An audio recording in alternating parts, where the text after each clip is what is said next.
put in that system to make it the best we can possibly have for our kids throughout North Carolina to prepare for their future. That's the task. That's pretty much our core in a very short synopsis. So it's a pleasure to be here. As I said, I'm John Torbert. I serve as senior chair. Representative Blackwell sends his apologies. Him and his wife both came down with what he believes is a grandson-induced stomach virus. If you're a grandpa or grandma, you probably know what I mean. And I'll right now I'll go to the chairs and have each chair and also members present themselves. Representative Hurley. Thank you. You got to push your button on your mic. Welcome tonight. It's wonderful to be here, and it's so good to see so many out here that are interested in education. I think everybody everywhere is interested in education today. We do know that we all have different feelings about it, but we all need to help to try to get it where the kids are really learning and that they can be successful in life. I'm one of these that think we need to go back to the basics, reading, writing, and arithmetic. And they finally figured out that phonics is the science of reading. So again, welcome tonight. We look forward to hearing from you. Thank you. And I'm going to skip Representative Willis. He's going to give you some opening remarks here in a minute, but I'm going to go down this way right now. Miss Hunt, I'll be right back to you. No, go ahead. You start. You ladies first. You go right ahead. Yes, ma'am. Hello. Good evening, everyone. Thank you all so much for coming out on a Monday evening. We really appreciate it. We are here to hear from you and to hear from our presenters. We are very excited to hear what's going on here in Union County. We know there are great things going on all over the state to help education, but we know we can do more. We need to help parents, teachers, students achieve all they can achieve. So we are here to learn from you, to learn from the educators in the audience, how to do it better. Thank you. Thank you, Rachel. She touched on three key elements. I call them the trifecta. If you remember that, students, parents, and teachers in whatever order, but that's the three. Thank you for touching on that, Rachel. Representative Shepard. Thank you. I'm from Onslow County. It's good to be with you all. I remember years ago going on vacation up in the mountains. We'd take 74 through Monroe, and we didn't meet any traffic till we got to Independence Boulevard. And I understand it's about the same way, but Monroe has really grown, and it's good to be here. Good to hear from the public. And I know you all have a colleague of ours that lives here that knows more about Winston Churchill than anybody I know of. His name is Craig Horn. Craig, where are you at? Good to be here. Thank y'all. Representative Zinger. Hi, I'm Representative Zinger. I'm from Forsyth County, just a bit north of here. I want to thank you guys for having us here, and I'm really excited to hear what you have to say. You know, I think if there was a golden lining or anything good, I should say, that came out of the COVID crisis is it got every single parent paying attention to education like they never have before. And so we're at a point where we really need to take and reevaluate what we're doing. The good news is everybody's paying attention. And so now's the time to strike while the iron's hot. I'm really excited to hear about what's going on here in Union County. Thank you again for coming out. Dave, hold one second. We're going to introduce, of course, Craig Horn, Mr. Mayor Horn of the great city of Weddington is with us, former member of the House, served also in education capacity his last year in service. Also just came in, former Representative Fred Steen.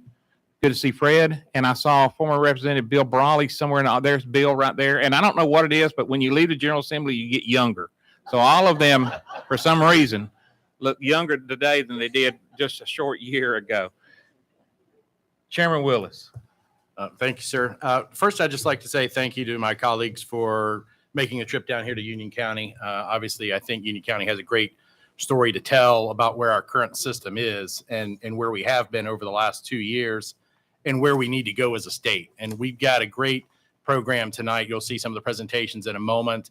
Great partnerships with our community college, with the university in our community here as well. And I think there are some things that we can do more broadly that we're doing already here in Union County that are very different than maybe we're doing in other parts of the state. And so I think as we look at what the future of education holds for all of our students in North Carolina, it really needs to come down to student outcomes and what is the expectation for us as parents. And I have 3 in public schools and UCPS as well. What is our expectation of what the school will deliver to those students and prepare them for once they walk across that stage for graduation. And so I'm happy to introduce some of the folks that are going to be with us here today. We've got several members of our Board of Education, our superintendent with us as well, and then the president of South Piedmont Community College and the chancellor from Wingate University with us. They're going to get up and kind of share what we're doing in a collaborative fashion, which I think is unique to Union County as well. But I'd like to just take a moment and thank our board chairs, Melissa Merrill, our vice chair, Kathy Heintel, our superintendent, Andrew Houlihan, for keeping our schools open over the last year and a half, allowing our kids to be back in school as much as possible. We know from the test scores and things that we're seeing right now, I mean, it wasn't great across the state prior to COVID.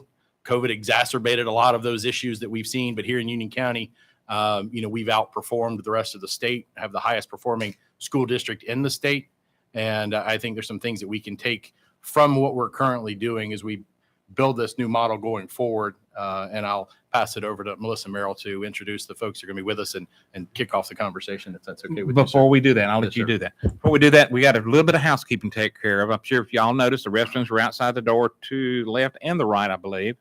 And also with us tonight, we have a folks, Sergeant at Arms, that serve you and serve us while we're in session and also travel on committees. And with us tonight from the Sergeant at Arms team is Jonas Cherry, Thomas Terry, Stafford Young. They help in keeping the peace when we travel on committee, either away from the campus or away from campus or on campus. Then also with us, we have members of the legislative police force, which also does the same thing. We long for the days once again when we don't need to have police force everywhere, but maybe one of these days we'll get back to that. That being said, I want to give you just a little bit. Any radio or television station is here may broadcast any or all of this open meeting. Any person can photograph, film, tape, or otherwise reproduce any part of the open meeting, but prefer not to interfere with the actual meeting in doing so. We will have in the last hour a list of speakers, and they will be taken on order as they've appeared on the Sign Up online portal. I have that list here. Speakers will be taken by that order. And I will tell you that,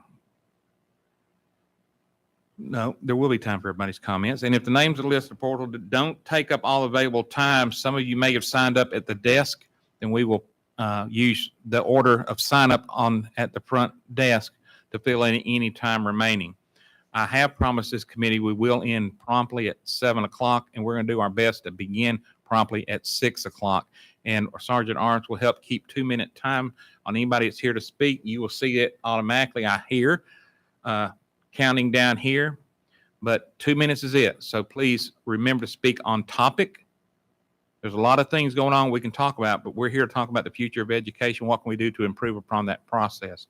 Please keep your remarks to that effect. Watch up here. It's new for me. I'll watch too. And then the Sergeant Arms will remind you when the 2-minute time has expired. With that, Chairman Willis. Thank you, Mr. Chairman.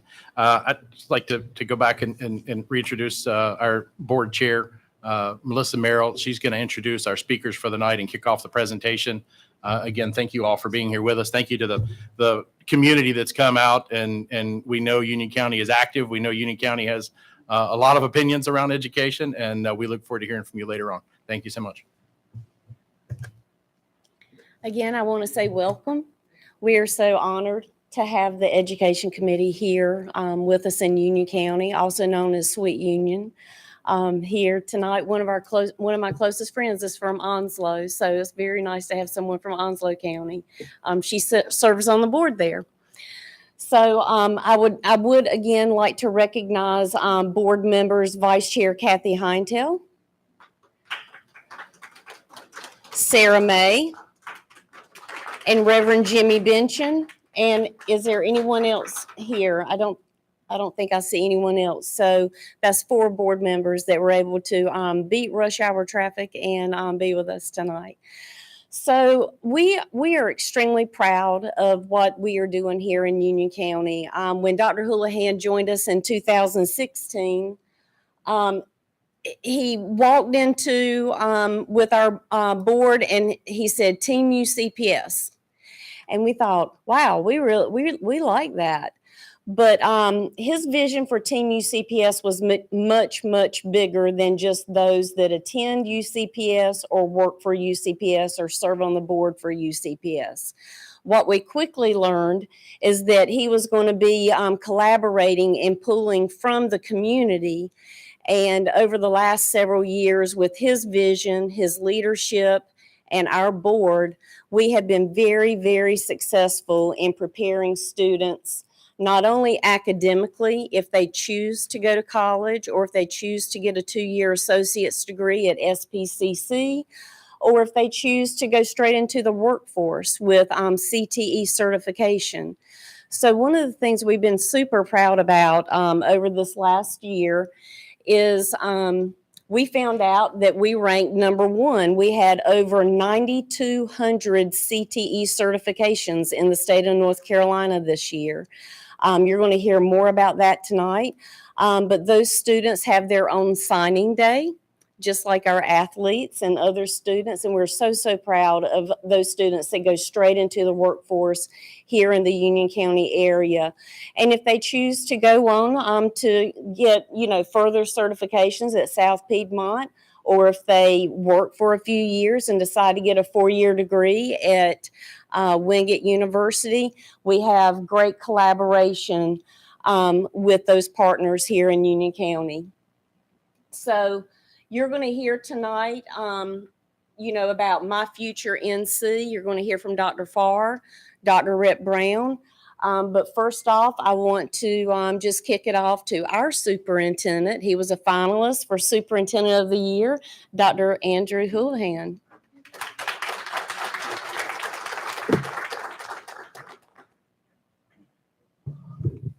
Good evening, members of the General Assembly, and welcome to Union County Public Schools, and welcome, in some cases, back to Union County. I want to say a big thank you to our own Representative David Willis for the selection of our great school system and our great county for this evening's presentation. Tonight, you're going to hear a lot. We hope that will pique your interest, and as you travel across the state, I think the goal between Union County Public Schools, South Piedmont Community College, and Wingate University is to really highlight the degree that relationships matter and that partnership across K-12 and higher ed, as well as the larger community, is of utmost importance, especially coming off of the pandemic. We recognize that there are some significant gaps in our education system across the nation. And for Union County Public Schools, our goal is to be the best. We want to be the best public school system in the state of North Carolina. And tonight we're going to highlight a few best practices that we believe are replicable in any county across this great state, and hope to educate you a little bit more. You'll see here on this slide, just to kind of frame the conversation, from the first time that I arrived in 2016, continuing the last 5 to 6 years, as well as around a very similar time, Dr. Farr arriving with South Piedmont Community College and Dr. Brown being named the new president of Wingate University.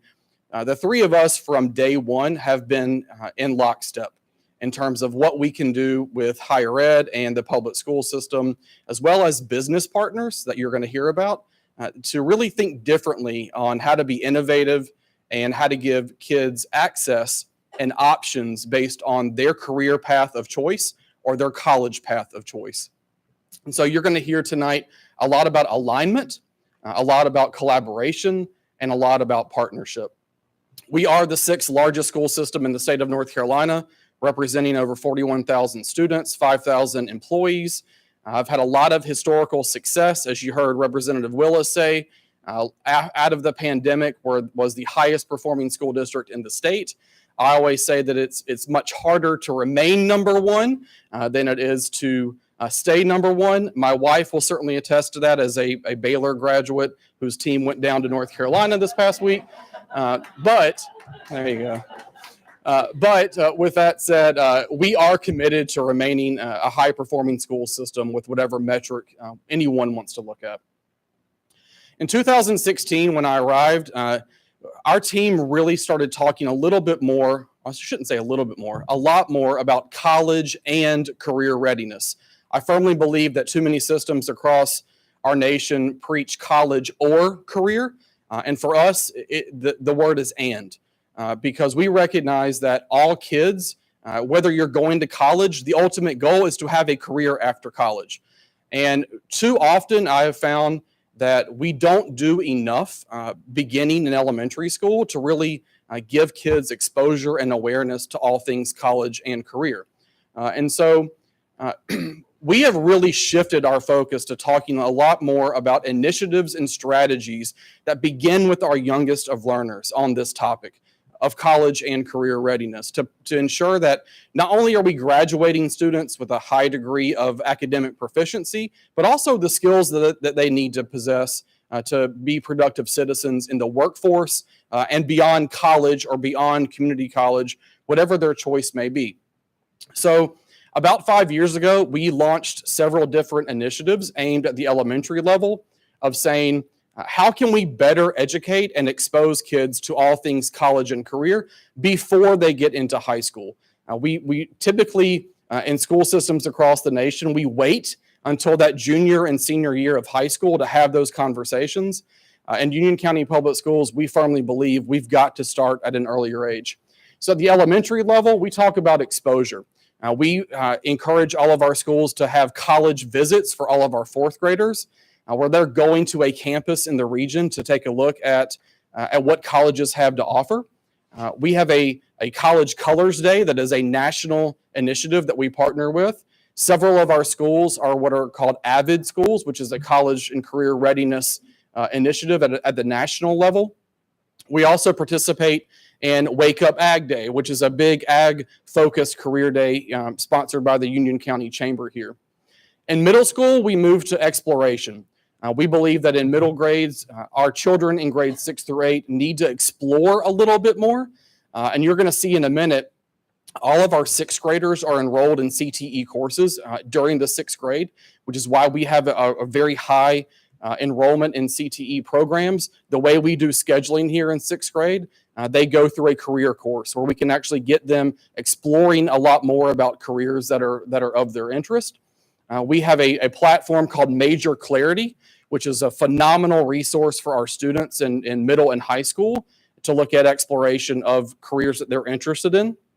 We also have developed a speakers bureau organized by our CTE department that involves community members coming into our middle schools to talk about workforce demands, jobs of tomorrow, and beginning to have those conversations before you even get into high school.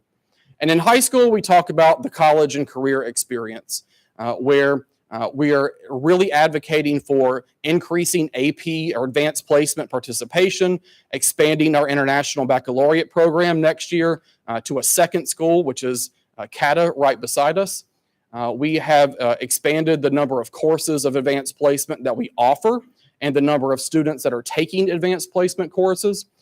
SCORE is our college readiness platform that all of our high schoolers have access to explore colleges that they might be interested in. We also take a lot of virtual field trips in middle and high school using VR headsets and other kinds of platforms. And at Career Readiness, you're going to see some data here in a minute that really speaks to the advances we've made with career and technical education, particularly on course enrollment, course completion, and course success. So I'm going to go through a few slides. I'm not going to read every single bullet point, but I think the big point we want to make here is for the last 5 years, we've made a very concerted effort from a data perspective, as Representative Willis said, to have clear outcomes. Since I believe it says 2020, we've added 2 new academies for our career options. We have 22 academy options for next year. You'll see here our CTE enrollment. I believe that the green bar represents last year in terms of enrollment of grades 6 through 13. 13th year being your 13th year perhaps at Union County Early College, which is our early college at South Piedmont. The blue line represents current year. So you can see that our enrollment in our CTE courses has steadily gone up through the years. And you heard Ms. Merrill also speak about the fact that last year, for the first time, UCPS ranked first in the number of credentials earned by students in our high school compared to all other local education agencies in the state. This is a very big accomplishment. Our director of CTE is here, Brian Davis. I want to commend him and his staff and our principals at the high school level because we have made a very big concerted effort to make sure our students know what CTE courses we have, and beyond course completion, the fact that you can actually earn certificates and certifications that can help you immediately in life and also for future career. We also launched a comprehensive, innovative, first of its kind in this state, I believe, program that we call Wayfind. Wayfind is near and dear to my heart. Wayfind began in the spring of 2017, I believe. We have, and in all school systems, you all know this, there are pockets of different counties, school systems, et cetera, where we recognize that we need to do something different and a little bit more innovative to give kids a choice for their future and really to educate them and their families about what they can do to have a better tomorrow. So we are partnering with 2 middle schools and their feeder high schools, Monroe Middle School and Monroe High School, and then East Union Middle School and Forest Hills High School, to identify youth that score very well on college level indicators like your PSAT that we take in middle school, and have grades and other kinds of data, but high potential youth that might be first generation college goers, to really partner with them and their families on all things college readiness, to say every year we want to identify 20 individuals in their 8th grade year. And we actually have a firm and phenomenal partnership with Wingate University that will allow them to matriculate in high school through 4 years of mentoring, college readiness preparation. And if students are able to complete the 4.5-year program of Wayfind, they are provided a 4-year free, no-cost education at Wingate University. And that is a huge, huge deal for our community. This is something I believe and I wish we could have across every single middle school and every high school in our county. This is a phenomenal program that, did you grow? It's a phenomenal program that, without the support of Wingate University, this would not happen. And every year we're growing cohorts of 20 plus per year. So as you can imagine, as you matriculate this, by the time I believe our founding class are juniors during the current year. Beginning next year, we will have 20 students identified across the 2 schools that will be part of the Wayfind family. And I would like to ask Dr. Brown if he would like to come to the podium and comment at all on kind of his perspectives of Wayfind from the university standpoint. I'll do it quickly. Thank you. Yeah. And Dr. Brown, before you start, I have an apology to make. One of our colleagues, Larry Pittman, came in from Cabarrus County. Larry, sorry from the bottom of my heart, I forgot to mention you. Then I looked up and said, oh yeah, Larry. So Larry's here. Did I miss anybody else that's come in since we began? All right, I'm very forgetful. Thank you. Thank you.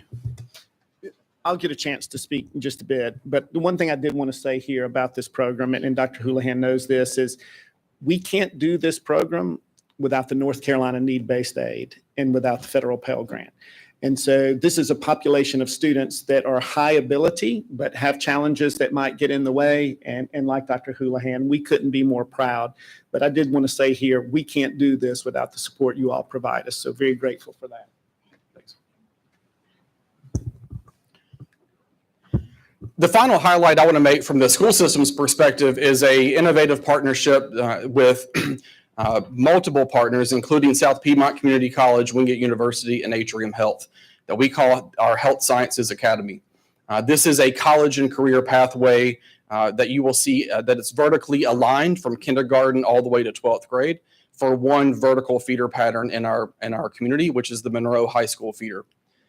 We started this program in 2016. We identified at the time 6 persistently low performing schools that we recognized needed something different in terms of engagement, in terms of community involvement, and in terms of strategy. We put a very big emphasis and redirected some local funds to focus highly on effective leadership, effective teachers. We have a very innovative, which has been featured at the state board level and others, in-school daily intensive tutoring model, which I believe is a national model and has served as a foundational model to help us emerge from the pandemic, to expand across schools. We have provided mental and emotional health supports across these schools and taken a lot of time to invest in school culture. The bottom line is what you see on this slide are the academic turnaround initiatives, not necessarily the engagement initiatives, because those two things, in my opinion, are very different. We identified a partner in the fall of or spring of 2017 in Atrium Health. Atrium Health's campus, main campus in Union, is located across the street from Monroe High School and right around the corner from Monroe Middle School. At the time, Monroe Middle, you have a student body that is very compliant. They were coming to school, but as in all schools, I've always believed middle school in general, folks, we got to do something different with middle school. These are kids that are literally caught in between. A lot of push and momentum to get kids graduated at high school, and a lot of push and momentum to get kids to learn how to read in elementary. But our middle grades education, not just in Union County, but across the country, is something I don't think we put enough time and emphasis on. And at this school, we decided let's do something different. All right, let's try something different that was kind of stolen from a prior district that I worked in and replicated and tweaked a little bit to make it fit our local context. So at Monroe Middle School, which started in 2017, we have strategically placed a lot of emphasis and initiative in partnership with Atrium Health on coursework, curriculum materials, access to opportunities that you would not see anywhere else. During the pandemic last year and through this year, our students participate in virtual field trips to hospitals where they're actually watching live cardiac surgeries in hospitals all over the world. They're partnering with speaker series that come in and educate children about the field of work in health sciences and into healthcare, which at the time we started and currently is the #1 job force demand in the Southeast region. And so clearly Atrium Health has an incentive here because they need to hire a highly effective workplace. Atrium Health provides a healthcare specialist as a liaison to our middle school.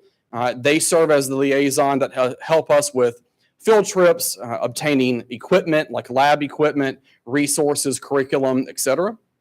And we do a lot of work at the middle school level on career building and kind of a college readiness culture, all focused on the health sciences aspect. In the fall of 2020, we expanded our health sciences program to our 2 feeder elementary schools, Walter Bickett Elementary School and East Elementary School.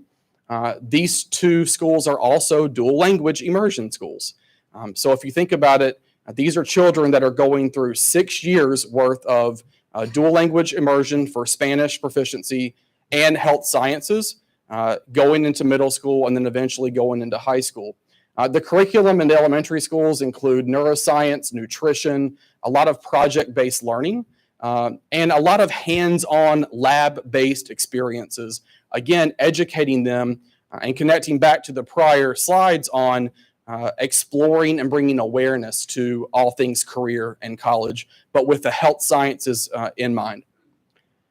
At the same year, we started at Monroe High School. This is an academy model, almost like a school within a school. In 2020, we had 55 freshmen enrolled in our academy. Last year, our current year, we have 60, a little bit more than 60. And based on current applications, we are almost at 80 applications for next fall. So we see the interest in this growing. This academy is not necessarily just limited to those who are at Monroe Middle School. Anyone from across the county can apply to come to our Health Sciences Academy at Monroe. And really the vision here is this. We believe that through this opportunity, our students who are interested in a future healthcare career have a few options where once you begin your junior year in high school, you can start taking courses at South Piedmont Community College. The goal is to try to get you credentials, certifications, and hopefully your associate's degree by the time you get out of high school, if not soon after. And at that point in time, Atrium Health has to make the decision on, are you employable? Are we ready to hire you? If that's not where you want to be, your next option through a partnership with Wingate is to continue your education at Wingate all through health sciences. And then at the end of the day, Atrium picks you up and hires you. And so the goal is an economic goal. It's an achievement goal. And it is certainly about reinvesting in our students who will then return to our local community and reinvest back.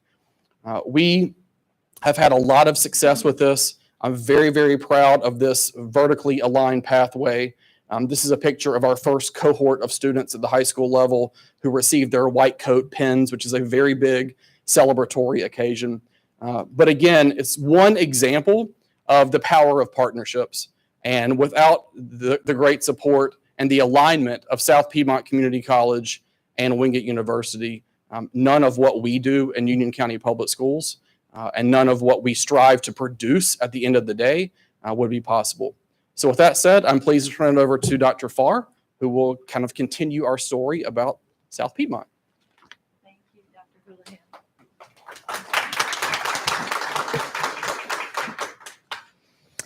Well, thank you. I appreciate the opportunity to speak with you today. And you're going to see throughout this presentation, the thing that Dr. Houlihan and Ms. Merrill both continue to say, it's the power of partnership. So earlier, you saw a slide referring to the My Future NC goal, which that goal is to ensure that at least 2 million North Carolinians will have a high-quality credential or a post-secondary degree by the year 2030. That's fast approaching. In May of 2021, North Carolina had an employment shortfall of 164,000 workers. And what that means locally in our service area is that there were 5,000 people, 5,000 employees that fall short of that goal if we do not act. So what can we do to solve this challenge? We can build partnerships that improve the access to education by removing barriers and providing meaningful support to help our students succeed. Our public school students have the opportunity, as you know, to take college courses tuition-free at the community college.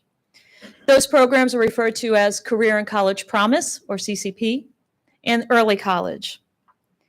As you can see in this slide, over 4,300 Union County public high school students are doing just that.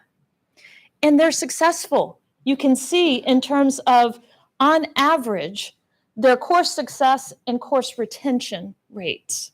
It's pretty significant. Because what we stated, or what you saw in that very first slide, was that 67% of the jobs in our state will require that post-secondary degree or credential. These students are making a great investment in their future. And as a matter of fact, investing in the community college is a smart investment. The economic impact of South Piedmont Community College, if you look at this slide, it tops more than $124 million each year. And for context, that impact is equal to approximately 1.4% of the total gross regional product of the college's service area. Now, that kind of a contribution, you can equate it to the entire utilities industry in our region. Now, you can also look at that impact in terms of the number of jobs that are supported. You can see on this slide that $124 million impact supports 2,246 regional jobs using the jobs to sales ratio specific to each industry in our region. And what that really means, when you come right down to it, is 1 in every 51 jobs is supported by the activities of South Piedmont Community College. And furthermore, the education that the students obtain directly translates into future earnings that are higher than would be possible with a high school degree alone, which then turns into a 23.2% return on their investment. and also in terms of our taxpayers, a $41.3 million return. So when you look at this, by providing that well-trained workforce for our business community and the economic mobility for our residents through better trained workers and higher wages, we're creating a long-term economic impact that reverberates throughout our community. Now, one of the strong partnerships that we have with our Union County Public Schools is through an apprenticeship model. You will hear it called pre-apprenticeship or youth apprenticeship. Oftentimes, those are used interchangeably. But currently, South Piedmont has 81 apprentices throughout our region at many of our, you can see different companies throughout the region. Now, what is not shown on this slide are 3 that we just got, which include Nova Solutions, Southern Fab, and the McGee Corporation in Union County, and Columbus McKinnon and Anson County. That's huge. These types of partnerships really make a difference. We're putting 81 skilled workers into our local businesses. As we all know, the nation is reeling from what we call the Great Resignation. And of course, these individuals, through an apprenticeship model, earn competitive wages with increased wages that are guaranteed throughout their entire apprenticeship program. And in the end, they will have earned an associate's degree, a journey worker certification, and a great career. Now, 10 of those apprenticeships came through this pre-apprenticeship model. And what this model does is it ensures young people a pathway to a very good paying job in our area. And what is a true advantage of students going through this model is that it is the state that actually pays tuition if those individuals within 120 days of graduating their high school enter into the apprenticeship model at the community college. In the average registered apprenticeship in North Carolina, again, we're looking at a great return on investment. It yields 170% return on the investment for the employer. So when you're looking at this, this is a win for the student, for the employer, for the state, and for the community. Now, when those students choose a pathway that they lead straight to the university, we have another very unique partnership with Wingate University that has really been transformative. We call this partnership the Road to Wingate. This is truly unique to the point where the president of the independent colleges and universities in North Carolina and the president of the community college system consider this a model that should be replicated across the nation. The Road to Wingate is a true collaboration between South Piedmont Community College and Wingate University because we worked together to break down those conventional barriers to higher education and create easier access to high skills job training. The goal of this partnership, I'm sorry, I thought I clicked that inadvertently. The goal to the partnership was to look for ways that we could comprehensively reshape our working relationships so that there is a seamless experience for students going from the community college to the university. And when you tie this back into the partnership with the public school system, you now have a seamless continuation for these students that are seeking to get higher education. Now, this particular program is open to students that are enrolled in their first semester of college work at South Piedmont Community College. Completing a degree with an associate's degree at community college, and if students were to earn a 2.5 GPA, they are guaranteed the continuation of this program at Wingate. They enter into a cohort, and this is really important because we talk about the support systems that are necessary as students find their way, matriculate into the university setting. They enroll and complete a specific Wingate College Transfer Readiness course in their very first semester. They have, of course, you got my silly face up there, but that's because we don't want to show the face of a particular student. But if you look, they get a very specialized student ID, which is co-branded with Wingate University and South Piedmont Community College. This ID automatically gives them access to Wingate's library into many of the athletic events. So right off the bat, they are easing their way into their university.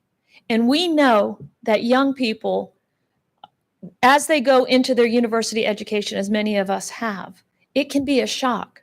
But this is a way to provide that support network as they find their way through their bachelor's degree program.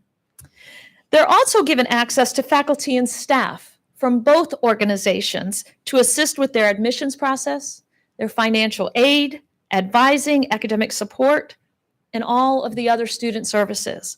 So as they move through their time at South Piedmont, the students in the road to Wingate are gaining exposure from faculty and staff, which speak greatly to the retention and the sense of belonging that students need to feel as they go through their higher education programs. After they complete 30 credit hours, they are then granted invitations to on-campus events as well as some of the Bulldog sporting events. And they even get parking passes, and you know those are golden, right? Parking passes. Wingate staff members frequent South Piedmont campuses, and what they do is they attend our transfer fairs, they become guest lecturers, they inform prospective students of all of the opportunities at Wingate University. But advising admissions and transfer agreements are not the end of the story. To truly solve our workforce needs, we needed to remove the economic barriers to create opportunities for all students to achieve that four-year degree or even higher. And so this is why students in this pathway can take advantage of the Gateway Scholarship. So notice the road to Wingate, the Gateway Scholarship. We call the people that help them success navigators, all to really lead them in the right direction. The scholarship allows these Road to Wingate participants to attend Wingate University and complete their four-year degree for the maximum cost of $2,500 a year. That is transformative. That is transformative. That's right. So what this Gateway Scholarship does is it puts higher education within reach, whether you are a first-generation college student, come from an economically disadvantaged background, or simply feel that a four-year degree is unaffordable. We now have a financial resource that empowers our students to complete their education. Now, South Piedmont graduates know that they have an option to advance their education without breaking the bank and without having to uproot their lives, move to a new city or state for their education. We keep them here in Union County. Now, prior to our partnership, we only had 19 out of 277 associate degree graduates in the 2018-19 school year transferred to Wingate, despite only being 15 minutes down the road. But since the launch of our partnership, we have seen a 21% increase in the total number of transfers between South Piedmont and Wingate. And this is key, a 70% increase in the transfer rates among our adult learning populations, often the group that is hardest to reach. And over the past 4 years of partnership, transfer students have graduated at rates at or above 89%. Additionally, in the fall of 2021, Wingate saw 75% of their incoming transfer population originate from South Piedmont. The power of partnership. So even at a time of enrollment declines, we are seeing increases in enrollments and transfers through this partnership. And remember, each of our successful students can fill the much needed jobs in our community, reducing the educational attainment gap and addressing that labor market shortage. And so now, to continue the conversation, I welcome to the podium Dr. Rhett Brown.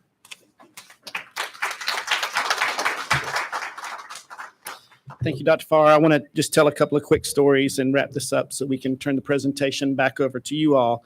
As a first-generation college student, as a Pell Grant recipient, as somebody who joined the military to get the GI Bill to help pay for college, and as somebody whose two children graduated from that magnet school next to us, this is all very personal to me. And so I'm grateful for y'all's service on this committee in education, to support education in North Carolina. when I had just been named into this role. I served at Wingate for a long time. And one of the first things I did, I think it was in the first 2 weeks of becoming president at Wingate, I went on a city-to-city tour with the Charlotte Chamber of Commerce from Charlotte to Nashville. And what precipitated that trip was in 1989, there was a front page article on the Wall Street Journal that said, the South is open for business. Atlanta, Richmond, Charlotte, Orlando, you name it. It was talking about the South is going to become an economic engine for the country. And then at the end of this article, they said, with one notable exception, Nashville is nowhere to be found and can't seem to get out of their own way. So all of the business leaders on Monday morning after this appeared in the Wall Street Journal on a Sunday in 1989, they got together and said, this is unacceptable. What will we do? So in 2015, how many ever years later that is, I was an English major, not a math major, we went on this city tour to see what was Nashville's turnaround. What changed from 1989 when the Wall Street Journal outed them in public that they were not a business-friendly environment to now us visiting to see what their secret was. And in our first meeting, there were about 200 of us on this trip. We were in a large auditorium, and this gentleman who looked like he had been a product of Central Casting, he had on his boots, and he had the drawl of Nashville, and he had been a part of economic development and city leadership since 1989. He said, I know you all are going to be here 3 days, but I'm getting ready to tell you our secret, and so y'all can just get back on the plane and go back home to North Carolina and save yourself the trouble. He said, the secret here is partnership. He said, we couldn't do this when we were all pulling in different directions. And I think you've heard pretty clearly that's our theme here, that I think that silos and division and the kind of agency when we all try to do it the same way, I think when we're thinking about the future of education, and I think about it, I use the term cradle to grave, and some of my marketing friends said, can we call it cradle to career? It sounds better than grave. I think we should be lifelong learners, and so even after retirement, I think I still stick with grave. But when we think about that ecosystem, I think we all have a stake in it, and we don't reach these outcomes unless we are thinking about it. And that's where Dr. Houlihan's partnership in reaching down in the earliest possible stages of the K-12 system to introduce students and their families to career and educational pathways that improve their lives and improve our community is vital. As I said earlier, both the Gateway Scholarship and the Wayfind program doesn't happen without the federal Pell Grant and without the North Carolina need-based aid, and for that I am grateful. You all will know that there were, the Belk Foundation generally sponsored 10 counties, regions to take a deep dive in relation to My Future NC. There were more than 40 applications. We were the recipient of one of those 10 funding grants to take a deeper dive. And so what you see, you have this in your slide deck, and I want you to look at how many times teamwork, collaboration, working across industry, business, government, school systems, public, private, charter, you name it. It's the key to what we're trying to do here to lift outcomes. And I think this endorsement by the state and by the Belk Foundation, on our steering committee, we have representatives from Union County Public Schools, South Piedmont Community College, our university, the Chamber of Commerce, Economic Development, town and county administrators. You all get the picture. And our last slide is one that is ours, but I thought ours at the university that we use when we talk to funding agencies and government officials and community partners. But it is, if there is a secret to the sauce here in Union County, it is this power of partnership, and the same one that existed in Nashville. And when I was on that trip, I sat there for 3 days with my colleagues from Mecklenburg County, and not to offend anyone who may be a resident there, but you could see them thinking, we're never going to be able to pull this off because of the amount of collaboration that it took in Nashville to happen. And all 3 days, as somebody who's lived in this community for more than 30 years now, I kept thinking, you may not be able to do this in Mecklenburg County, but we as sure as heck can do this in Union County. And I think that that's what you've seen here. We appreciate your time very much. Representative Torbert, we'll turn it back over to you, and I'm sure my colleagues and I will answer whatever questions or take it in whatever direction you would like to from here. Thank you. Thank you. We are riding. Very good. Very good. Thank you. Right now, we're about 10 minutes shy of the beginning of the public comment portion of this meeting. So I'll offer up quickly any questions from members of committee. And you know me, we will cut it and be ready to go at 6 o'clock. So are there any? Representative Shepherd. I saw in one of your presentations that you mentioned agriculture, and I know that Union County has a lot of agriculture here. Is there anything in your high schools that is presenting to students that they can go into farming, which not many people are doing now? Just thought I'd ask about that. The short answer is yes. I actually want very quickly you share Brian to say. Brian Davis is our director of career readiness, and he is the expert on all things CTE. So Brian, I'll let you have the podium and kind of speak to the details. All right, you're talking my language. I'm an old ag teacher myself, so and so was my dad for many years. So, yeah, in Union County Public Schools, agriculture is definitely one of our main objectives that we're looking at, getting students prepared for the career industry. In every one of our high schools, with the exception of Central Academy and early college, we have an agriculture program, and we've actually expanded just recently into a middle school. So we have a middle school at East Union, and we have Parkwood Middle School, which will be starting a new ag program next year. So we're definitely growing that. We have a really strong partnership with the Union County Cooperative Extension Service, and they work throughout with our teachers and help prepare activities for them. And they're also working with our elementary schools and providing resources and activities for them. So we're excited. Next week, we have Wake Up to Ag Day throughout the week. So we're excited about that. So thank you. Representative Zinger. First of all, I want to say well done. That was very impressive and it was very exciting. You know, one thing that y'all didn't talk about, which I think you need to promote more, I worked with underprivileged children for teenagers for a long time in a major city. And one of the hardest things that we struggled with was convincing them that they didn't have to settle for the situation they were born into. And what you guys are doing is giving them vision. You're giving them the vision that they can be successful. You're giving them vision that there's a way to go so that they don't have to settle for that. And so I appreciate the partnerships, and those are awesome, but I thank you so much for just you've come up with a way to show these folks, these young people, hey, you know what? There is a way, and there's plenty to do, whether it's trade schools or going on to four-year college or graduate school or whatever. So well done. Thank you. Representative Hunt. Hello. First, I want to say how impressed I am. I'm also a college counselor, so I work with children getting ready for college. The programs that I heard mentioned, Major Clarity, Wayfind, and the Road to Wingate, are obviously making huge difference in helping students get to college. And so I applaud you. I'm very impressed by the amount of support that students are getting here. I have one question, and that is when Union County is the highest performing district in the state. I just wonder what the metric is, that test scores or attendance, or what was that measure? So on that comment, what I was speaking to is last year coming out of the pandemic, as you will recognize, there was no accountability, but we did have end of grade, end of course test scores. When you look at grades 3 through 12, of all measurements or indicators, between reading, math, and all exams taken, UCPS was first out of 115 in terms of level of proficiency. Thank you.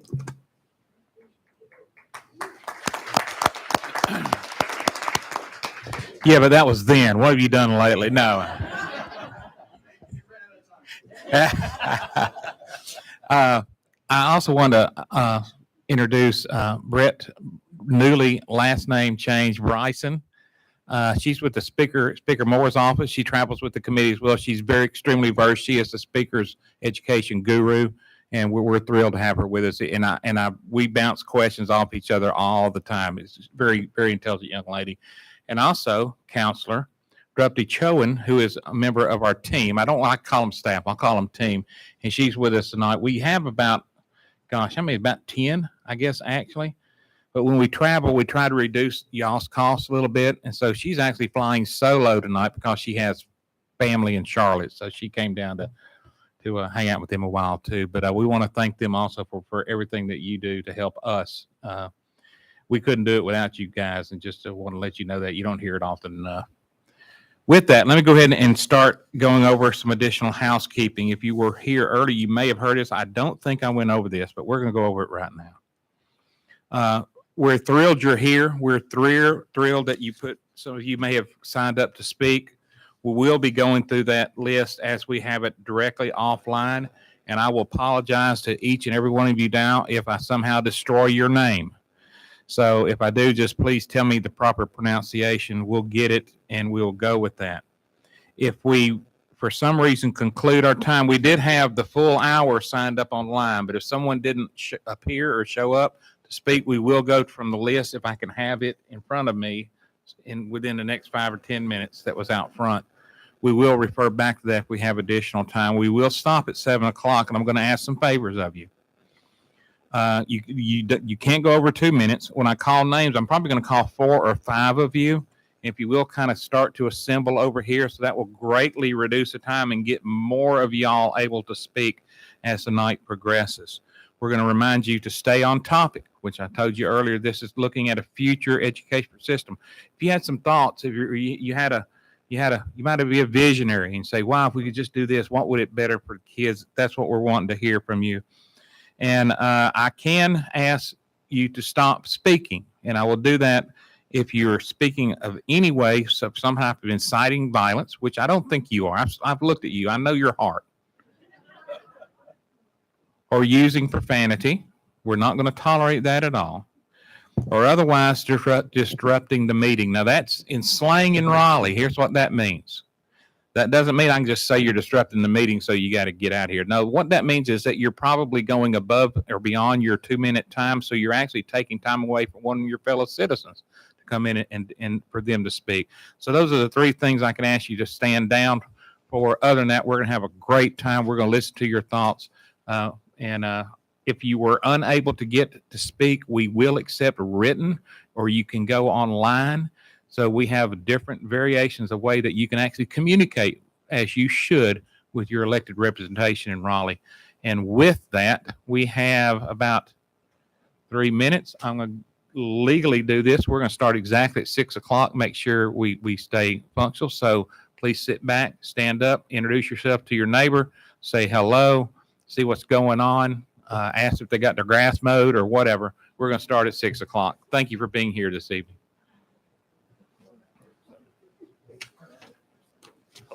That's it? Okay, thank you.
You're having fun.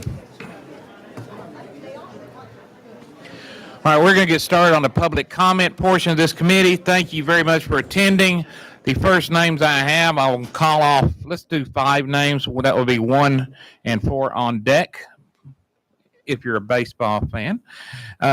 First speaker is Deb Helms. Second one will be Eric Gabriel. Third will be Christy Dow. Christy, are you in the audience? Did I do that right? I'm sorry.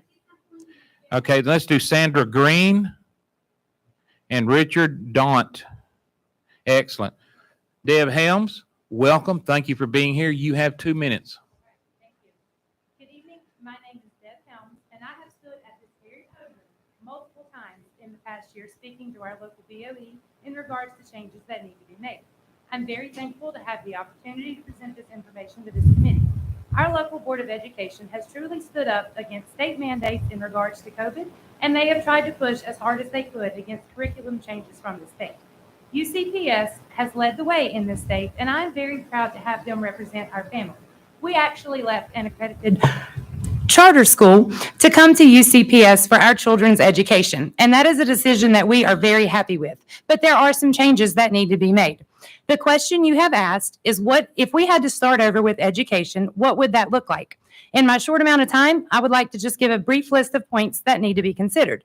The state's control of our education system needs to be limited. The demographic of each of the 100 counties in this state is different. Trying to adhere to the requirements and regulations of a centralized state board of education just is not feasible. The standards that are pushed down from the state require the employment of too many administrative positions to coordinate the various third-party programs that they are trying to incorporate into our schools. UCPS has excelled to number one despite being the least funded. By eliminating these unnecessary expenditures, we could allocate that money to our educators and on-site staff at our schools. Common Core. Please make that go away. I'm already struggling to help my first grader with math. When I think of a 10 frame, I think of a game of bowling, not math. Lastly, I believe that there should be alternates that we could look at in regards to education. Okay. Possibly consider an idea that maybe the funding could follow the student to different education outlets, to private schools or religious schools, if that's what families so choose. There are a multitude of changes, but those are my most important. And I thank you for your time and for coming to Union County and listening to us. Thank you very much for sharing your comments with us. Eric Gabriel. You have 2 minutes. Thank you for sharing your thoughts with us this evening. Thank you. Yes, my name is Eric Gabriel. I moved here from South Korea. My wife and I had a private school in South Korea. Did that for about 10 years. Before that, from Portland, Oregon. Now what we do here is affordable housing for people. I have no licenses, no approvals. I only have a heart to care about people, and I fill voids where government can't fit, or they can't budget correctly enough. I manage about 30 units myself. The government kind of tells me that what I do is illegal because I'm not supposed to do work on my rental properties. Similarly, in the education system, even if I could start a school, I couldn't because of the regulation there. I'm a dreamer. I can do amazing things. I've done amazing things. I've done more than I have time to explain, but one thing I would like this great state, this great county, because we looked at the whole U.S. and we landed on Union County. So you guys do great things here. I just want it to stay that way. And I don't want the schools to get too powerful, meaning the government too involved and restricting too much, because it takes people like me that do have a heart and do want to make a difference. It takes me out of the picture. And I don't fit in that system. I don't have a teaching license. I don't have a plumber's, electrical, engineering license. And frankly, what I do is people can choose. That's the buzzer, Eric. I'm sorry, Okay. but your time has expired. Okay, thank you. Thank you for all that you do, guys. Thank you very much for Yeah. coming out and sharing with us this evening. Christy Dow. Let me read your name one more time. Christy Dow. Sandra Green.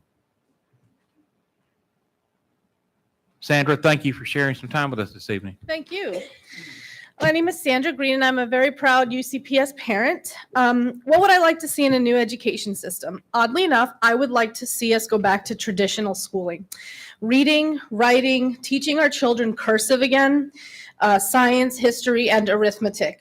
We need to pay our educators to teach core curriculum and keep their focus on academics. We're the #1 school in the district, district in the state, but yet we're the lowest funded. We need to change that. We need to teach our children how to think instead of what to think. Our focus needs to be on ensuring that our children are well-rounded individuals, giving them time to socialize with each other, having more physical activity to balance their academics. I'm very concerned with the little amount of time our students and teachers have during the day to decompress. Extending their lunch and physical activity would benefit both students and educators. Our schools don't have enough resources to meet the requirements of their MTSS students. Some schools here in Union County don't have updated Chromebooks that support the iReady math program, yet students are required to complete a certain amount of iReady time weekly. If the state's going to require that these programs be completed, then our educators need to have enough of the actual resources in order for them to complete them. Another thing we need to change is the rigorous state testing that our children endure.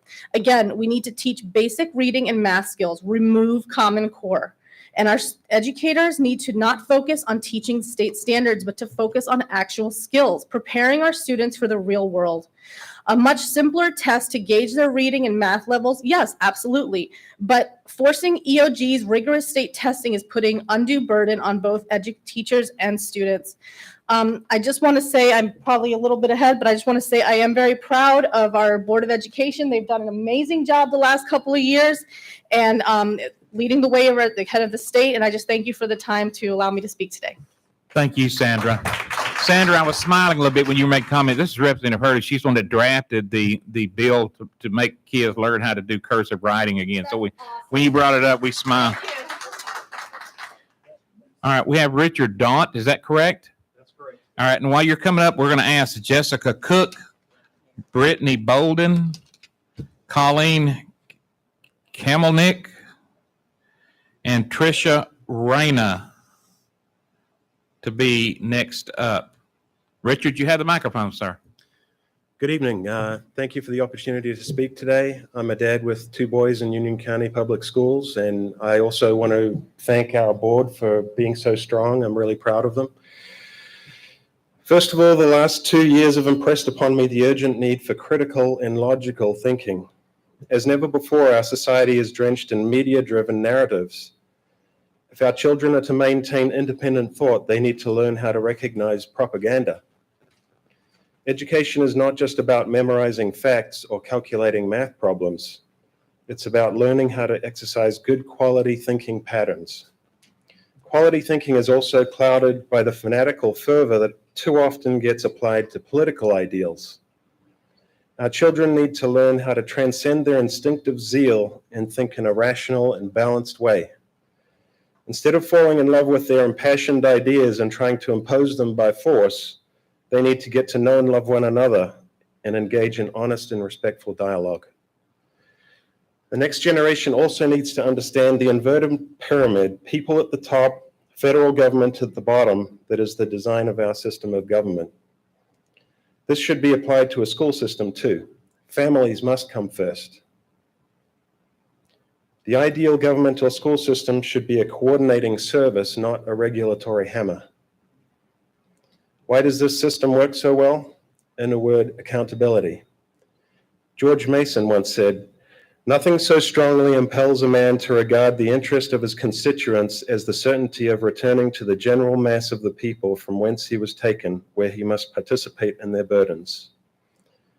To sum up, I would like the ideal school system to teach quality of thought, tempered zeal, and civic engagement in constitutionally limited government. Thank you. Richard, thank you for your thoughts this evening. Jessica Cook. Hey, Jessica, thanks for sharing with us today. Thank you. I'm a mother, and I also have 2 children in UCPS, so thank you for allowing me to speak tonight. With all that we've been through in the past 2 years, one thing became abundantly clear in regard to our children and their education, and that was that parents were basically helpless. We had to watch our own children face undue social isolation, lose years of behavioral and intellectual development, and be told that the color of their skin either makes them wicked or hopelessly oppressed. So this elevated some important questions. First, what role should parents play in their children's education? And two, what role should teachers play in moral instruction?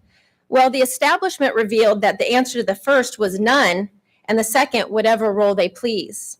You see, this sentiment is not new. This is why our system is broken. The longstanding ideology undergirding the American education system is the proposition that schooling is meant to liberate students from the values and assumptions of their parents. Government wants to raise our children.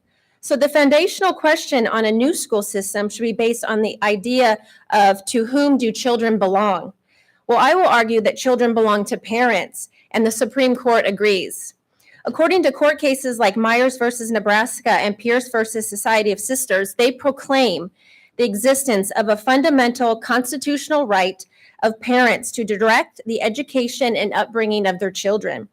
The right of parents to be involved in a matter so central to raising their child is so obvious that it should be unnecessary to defend.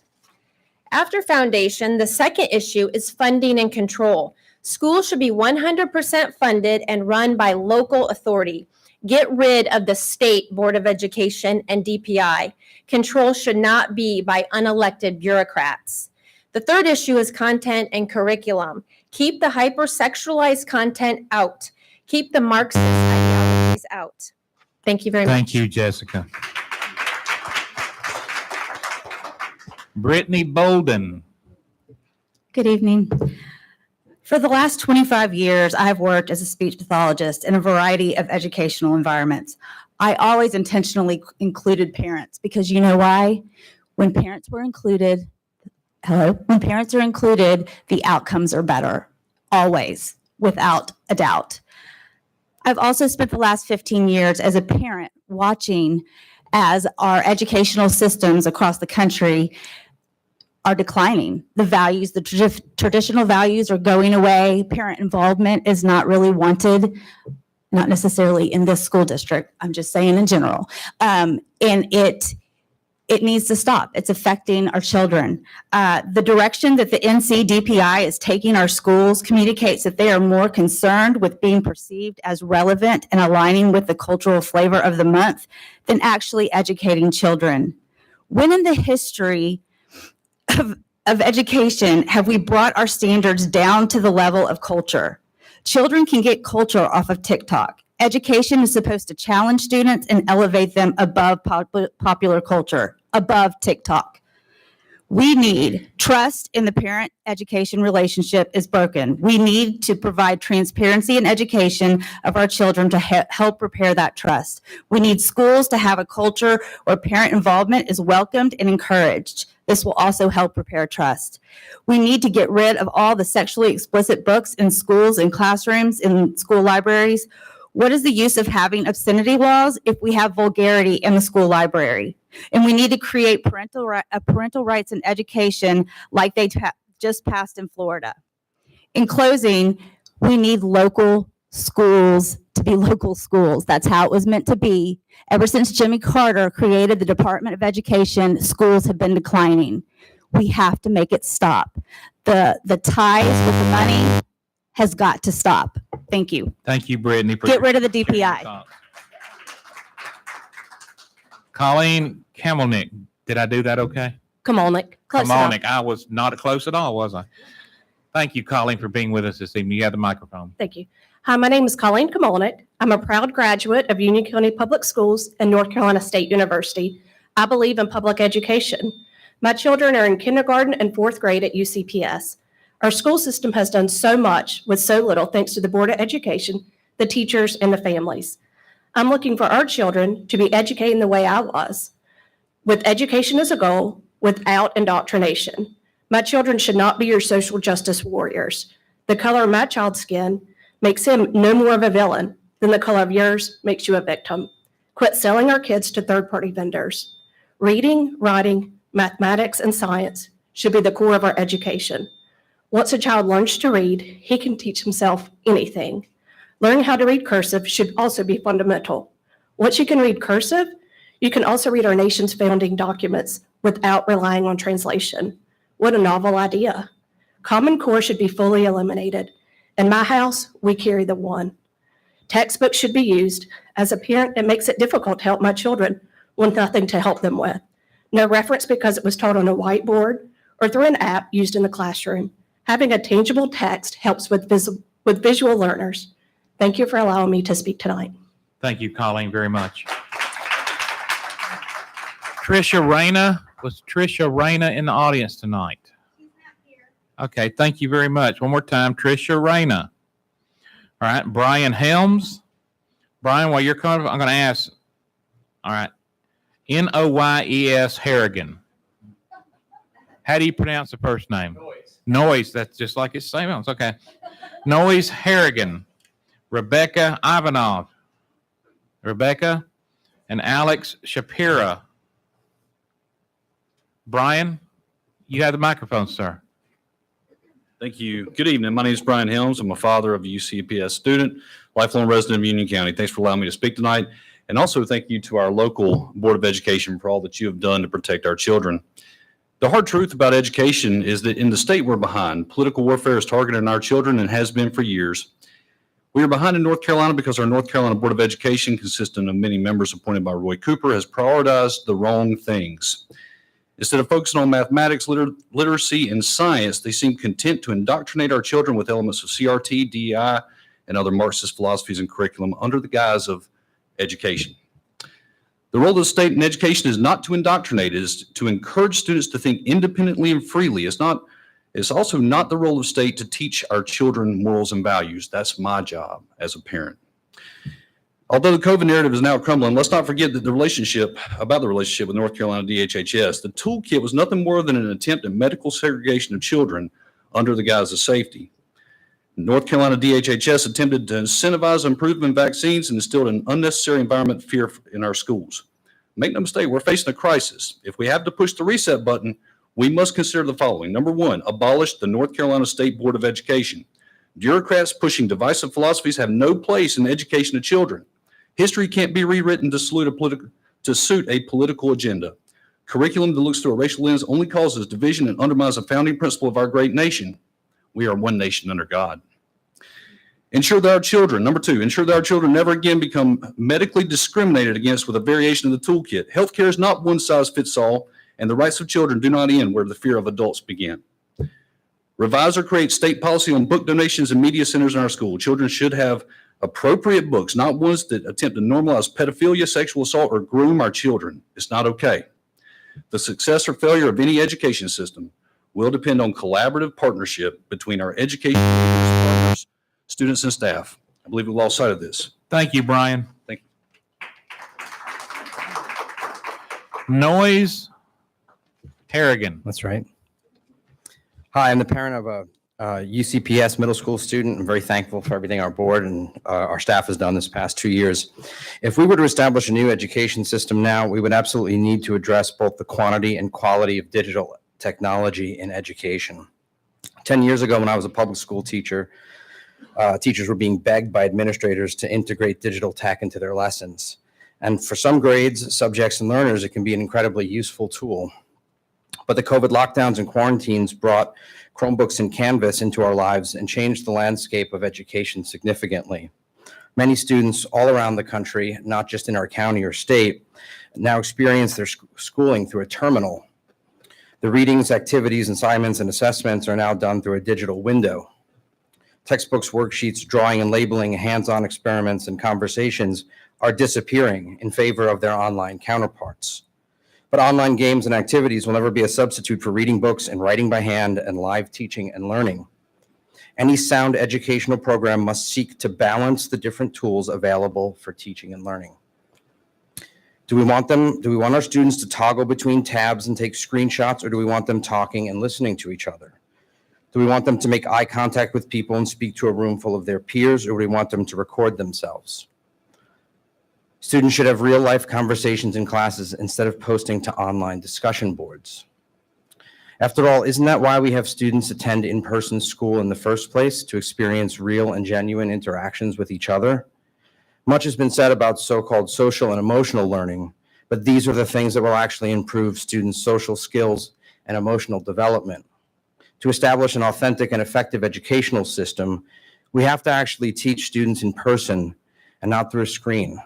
We must balance our resources. Thank you. Thank you, Noyes. Rebecca Ivanov. And right behind her is Alexis Shapira. Alexis, are you here? How about Ken Abramson? All right, if you'll line up, and then Craig Horn.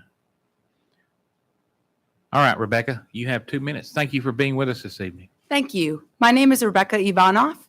I am a proud math educator. Of course, I lost my voice about 140 days into school, but that's okay. I live in Mecklenburg County, and I teach in Gaston County, and I have taught in both the private, the public, and the charter school settings. Number one, expand school choice models to include district and charter K-8 and K-12 models. Not every student can thrive in a high school of 3,000. Number two, change the minimum school start date to August 10th to allow calendar choice and testing windows in December and May. Establish a minimum start time of 7:50 in the morning. Our students need more sleep. Number three, general curriculum. All classes run on semesters. In grades 5 through 12, social studies would bring back geography. Math includes personal finance, and ELA includes speaking and debate. Middle school starts with grade 5, and a study skills remediation plan is required for any student who fails a class the previous semester. In high school, if a student fails Math 1A the first semester, they need to repeat it versus taking the entire school year and then repeating the entire school year. Especially I'm focusing on Math 1 because that is the gateway to high school math. It is my passion when I teach, and it also CMS, our scores right now are abysmal. Number four, elective curriculum. Foreign language begins offering in grade 5.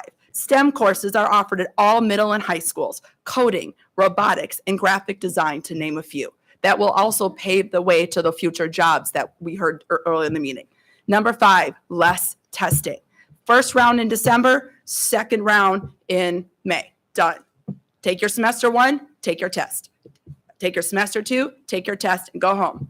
Elementary, 60 minutes. Middle school, 90 minutes. High school, 2 hours. It's too long, it's too much, and it takes away too much from the teaching.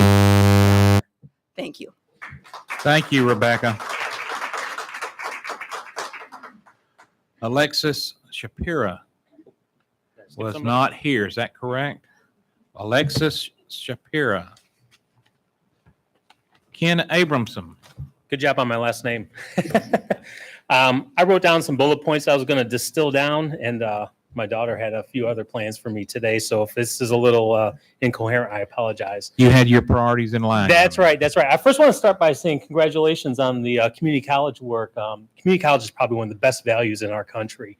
And when we hear about a skills gap with trades, that's where those skills are gained. So, and another thing I want to point out that I heard is when somebody brought up keeping the talent local when they educate people so that they don't leave. I'm from Central New York. We've had a brain drain for several decades. So that, I understand exactly what that means. So it's good to see that that's on the radar. Specifically to what this is about, when you guys were asking about if we were to start from scratch with something, there's a lot of talk about curriculum. That's great. I have my own views on curriculum. I'm a civil engineer. So the focus on STEM and specifically STEAM are things that, I like. But instead, one thing I haven't heard enough of, I wrote some things down about curriculum. But one thing is, especially with the state people here, because I agree with a lot of the sentiments about keeping decisions as local as possible. I'm from Mecklenburg County. If you have a school board that's not performing well, you're hindered. And so I'm trying to figure out, how do you keep things local, but if they're not performing? I think one way that the state can help out is with accountability, setting up things that hold school boards accountable, school districts accountable, forcing them to be transparent. That's one thing that I think CMS is terrible with. They are not transparent. That's things that I think the state can help with, less in curriculum things, maybe a little bit at the state level, but more so at the local level. I agree with keeping things a lot more local. And I think there's a lot of people in Mecklenburg County that are envious of what's going on in Union County. Making it student-centric, I think that's one thing you hear about from a lot of people. I wrote down things about partnering with industry, which goes back to the community college presentation. They've done a great job out here, it seems like, partnering with industry and figuring out where the skill sets, what skill sets are needed, and where the shortfalls are. Had a few more things. Thank you so much, Ken. Thank y'all. And Craig, before you start, we're going to ask Desmond Gatling. Shamay, did I do that right? Shamaya, yes, ma'am. Hayes, she's not here. Shamaya Hayes. Desmond Gatling, was Desmond here? Okay, coming up. And Stacey Swanson. All right, those are you're on deck.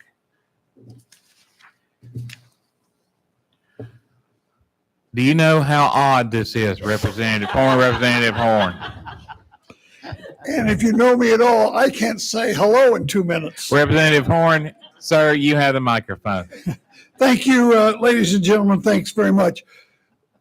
This committee is on an education system for North Carolina. So I'm going to just hit some bullet points, some of the things I'd like you guys to be thinking about going forward.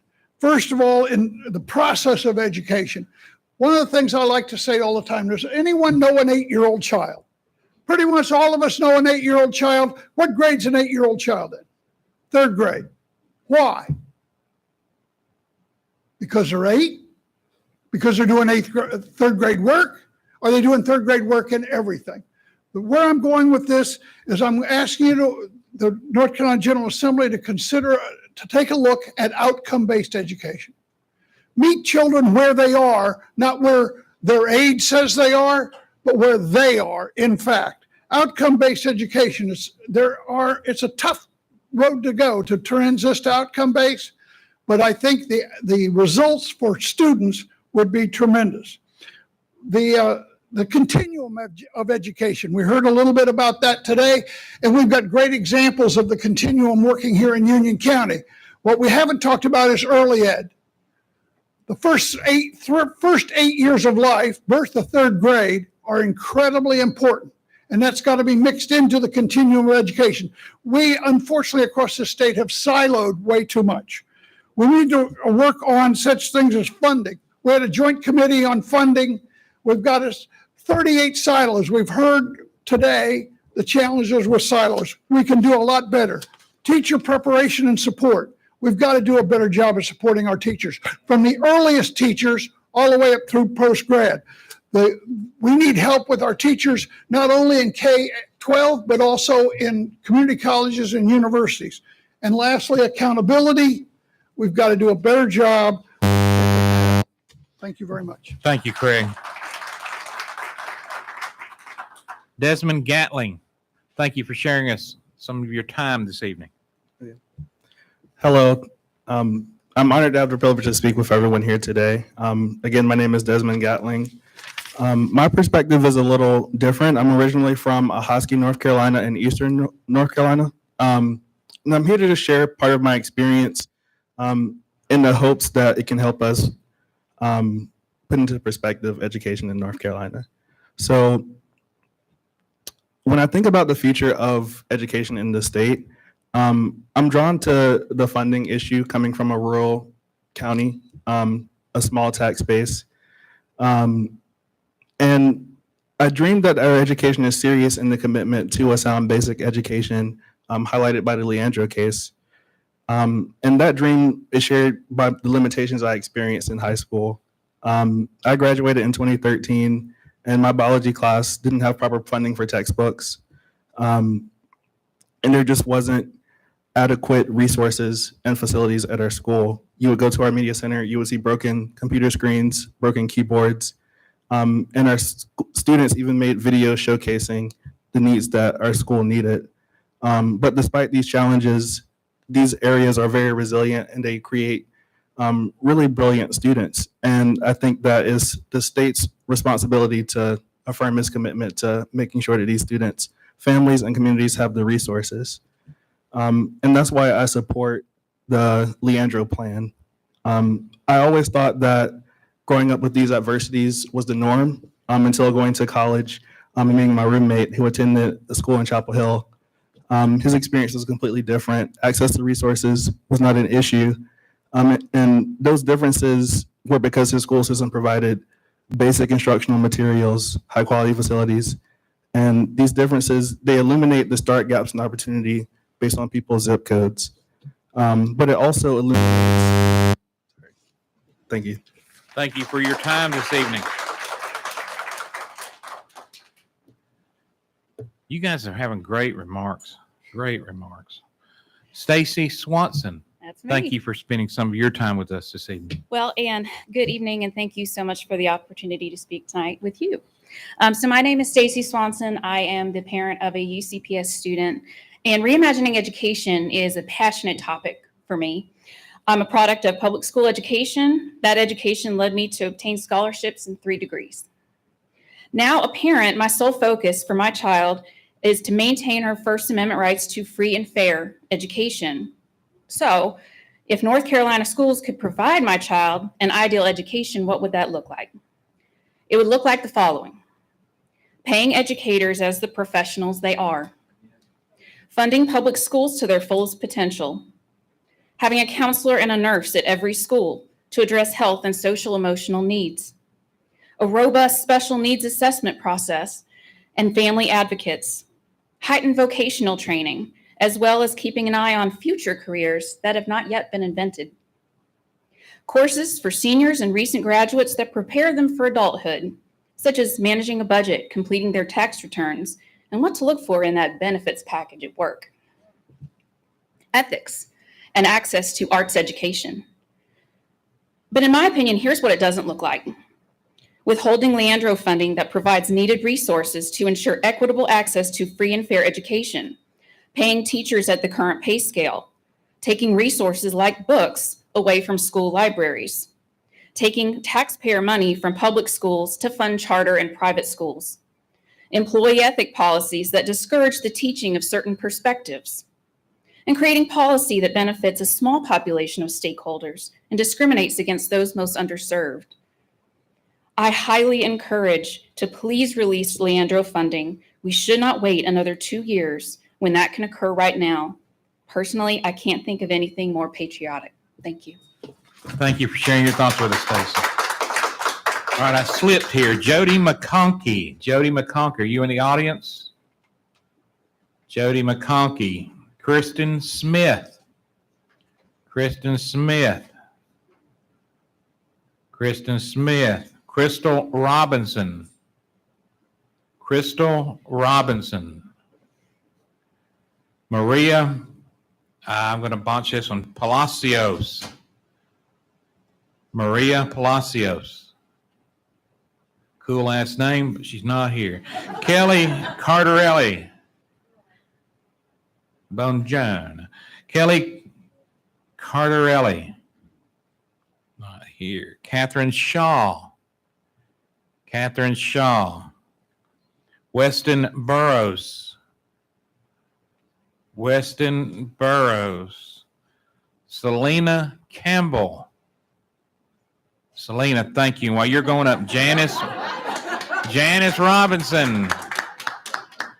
Janice Robinson, all right. Brandy Smith. We've hit a vein here. Let's keep it going. All right. Delwyn Archer. And April Weich. April. Okay, let me back up. Selena. Yes. You have the microphone, dear. Thank you for being with us tonight. No problem. My name is Selena Campbell, and I am the chairperson for the Education Committee for the NAACP. What I would like to see in a new education system.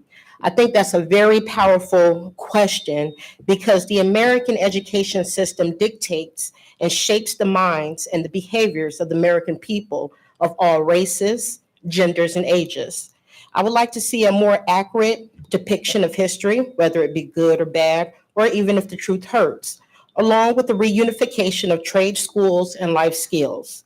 It's because of this absence, I joined the NAACP and opened up a chapter of Better Families Life, the Community here in Monroe, where we teach the principles of becoming community and world leaders through education.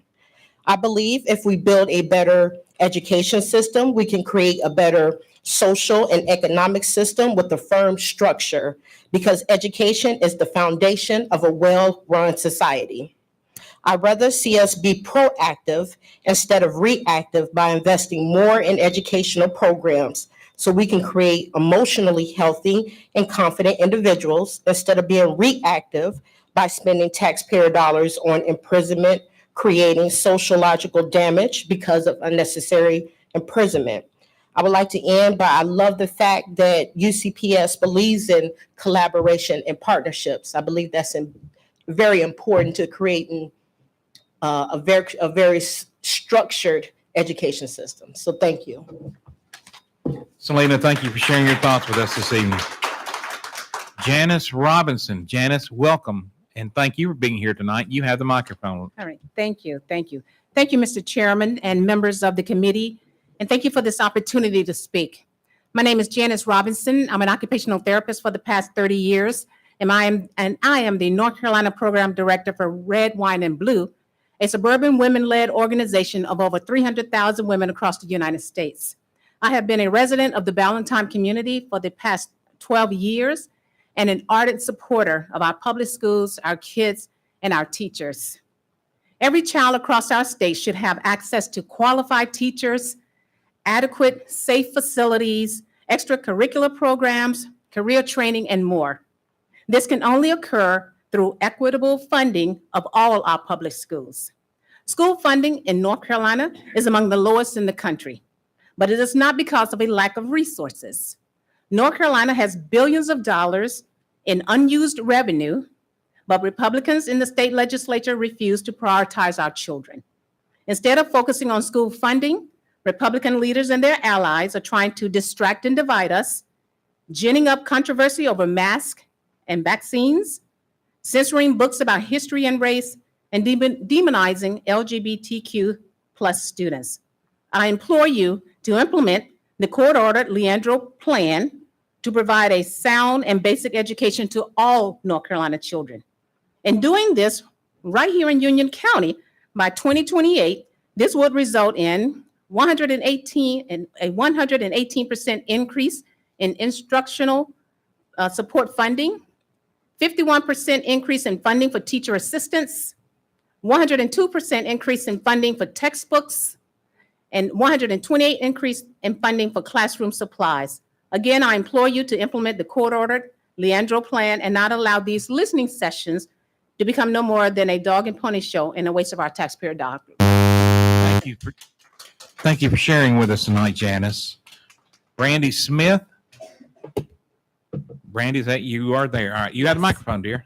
Hi there. My name is Brandy Smith, and I'm a Union County parent. I'm also a room parent to my child's school, a Union County volunteer, and local RN of 18 years. My daughter is a student in one of the UCPS DLI programs. Watching her grow in this program has been truly amazing, and we are grateful for the opportunity.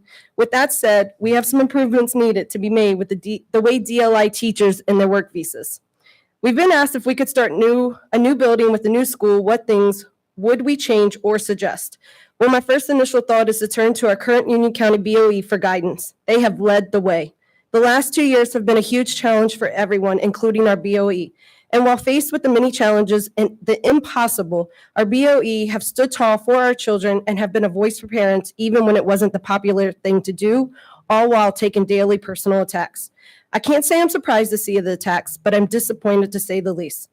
I'm unsure how anyone could attack the #1 schools in the states, though. But if I could contribute any suggestions to assist our BOE, first I would offer getting back to the basics. Get rid of Common Core and focus more on traditional reading, writing, math, history, and science. Move away from iPads and computer screens and more to pencil paper learning. I'm well aware life is ever changing, but the basics build the foundations. We need more trust between teachers and parents. We need more budgeting for teachers and classroom supplies. It is unacceptable that teachers have to spend their own hard-earned money to buy classroom supplies. Let's teach students how to think and not what to think.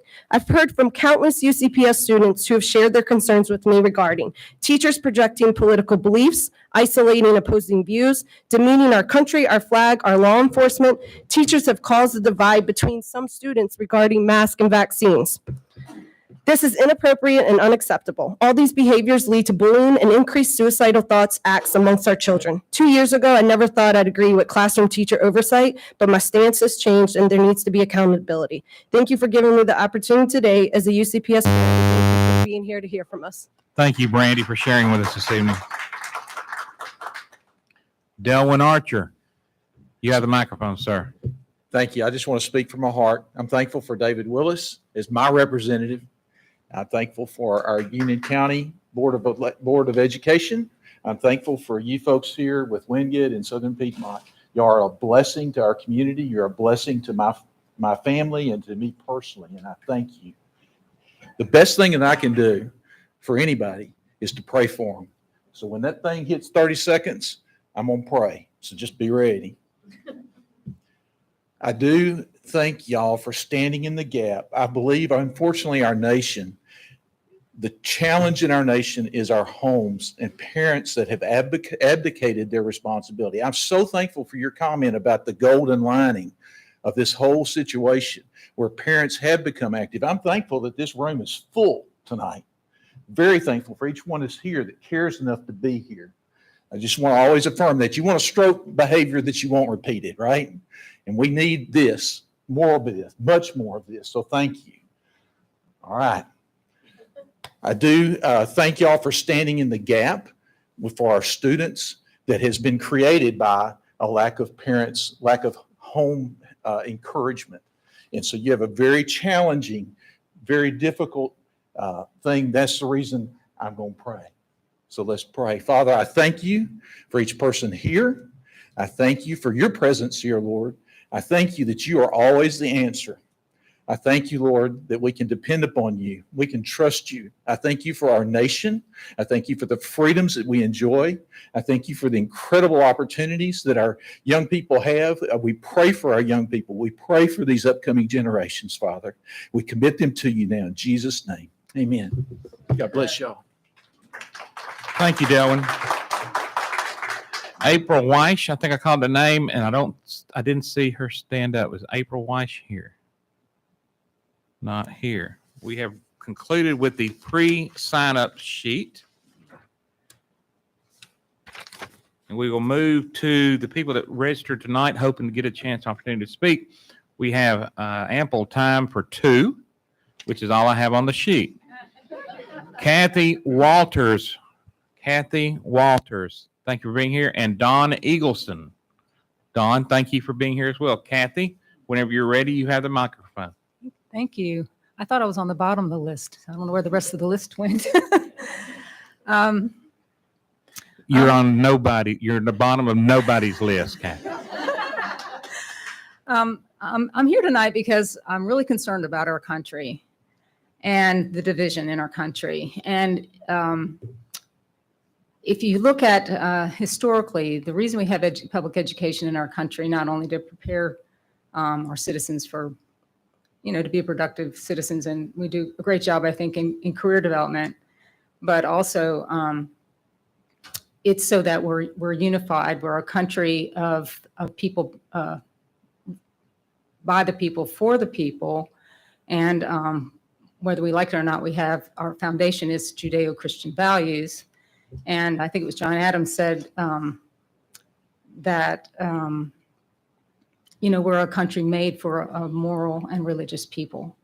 So as far as, so to me, the answer is education. We need to be teaching much more in terms of history. I'm a product of public education, and I really didn't learn a thing about history and civics. I just can't say enough how we have to teach more about our country and in history. I guess that's all I had to say. Thank you. Thank you. Dawn Eagleson.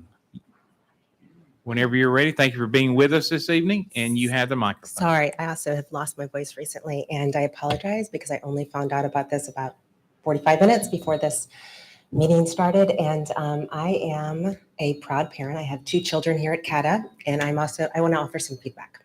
I'm also a charter school parent. My children have been in a charter school for 13 years in Mecklenburg.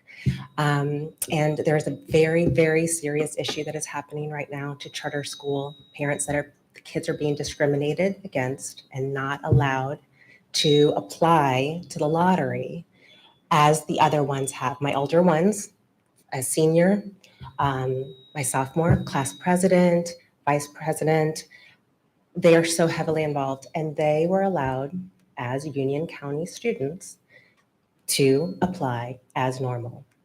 And my 8th grader, who would love that opportunity, is being discriminated against as a Union County resident and is not allowed to apply as his brothers did.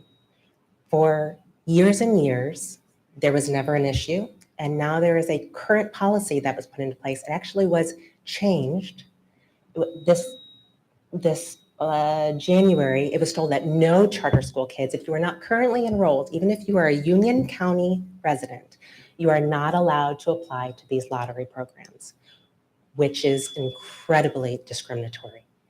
The fact that I have had children in the Mecklenburg, even if I wanted to move into my house next door, I would be allowed to apply.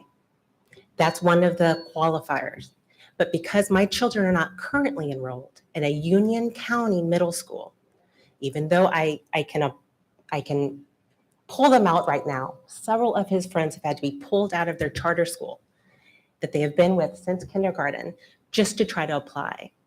It is incredibly, incredibly wrong, and it needs to be addressed because it's affecting so many parents. And I just wanted to bring that up. Thank you very much.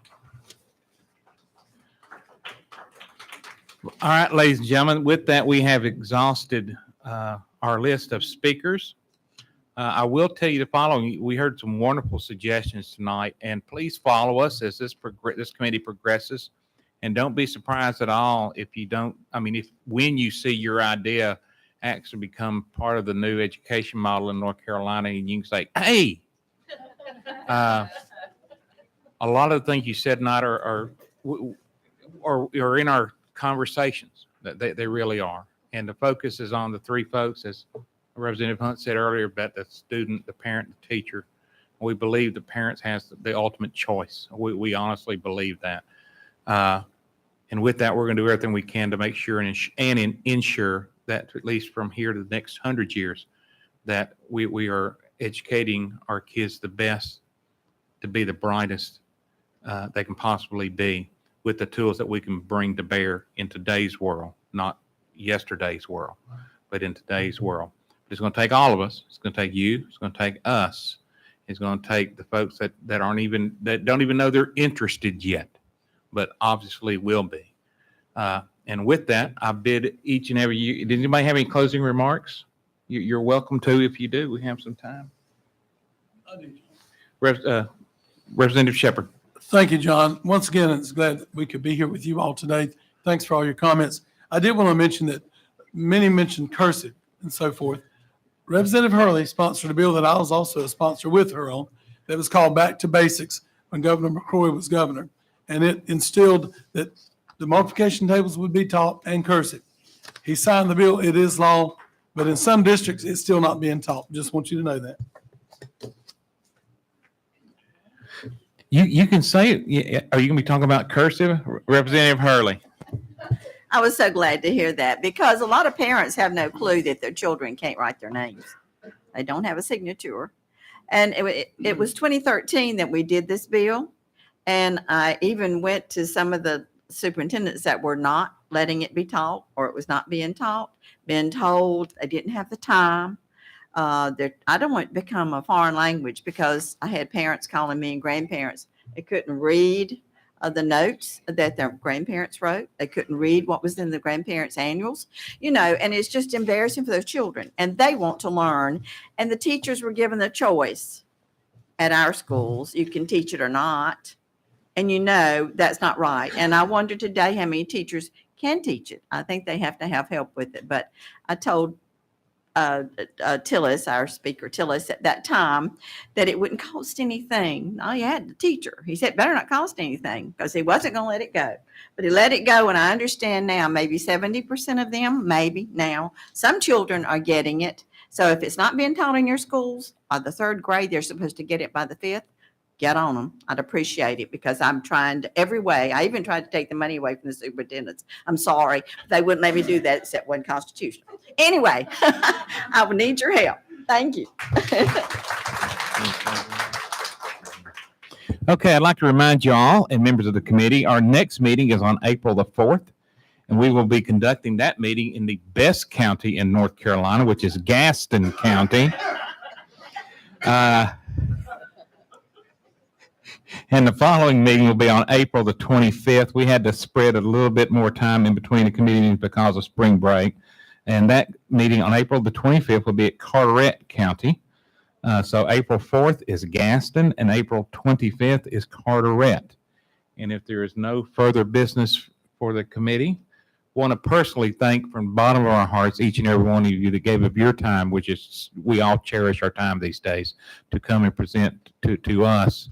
And we work for you, and thank you for coming talking to us tonight. And with that, committee is adjourned.